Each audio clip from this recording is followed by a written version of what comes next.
নির্বাচনে Kamala Harris আসবে? এটা একটা প্রশ্ন। হিলারিকে তো আসতে দেয় নাই। আমার এটা অ্যানালাইসিস, এটা ভুল হতে পারে, আমার মনে হয় না কামালা হ্যারিস আসবে। আসার সম্ভাবনা ট্রাম্পেরই আছে, যদিও মার্কিন যুক্তরাষ্ট্রের লোকজন তাকে অনেকটা নির্বোধ মনে করে। কিন্তু আমি দেখি সে নির্বোধ না, সে থাকাকালীন যুদ্ধ কম হয়, আর অন্যরা আসলে যুদ্ধ বেশি হয়।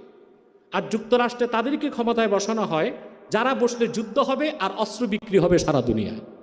যদি কামালা হ্যারিস আসে, তাই স্পষ্ট মনে রাখবেন, তাদের এখন আমেরিকা পরাশক্তি না, এখন ধরাশক্তি। আরব বিশ্ব থেকে বিতাড়িত, মধ্য এশিয়ায় পরাজিত, এখন তার দৃষ্টি হচ্ছে ইন্দো প্যাসিফিক অঞ্চলে। মানে আমাদের গরিব নিরীহ আমরা যারা আছি, আমাদেরকে ডলার টলা দেবার একটা চিন্তা তার আছে। তবে আমরা মজবুত থাকলে কিছুই করতে পারবে না ইনশাআল্লাহ।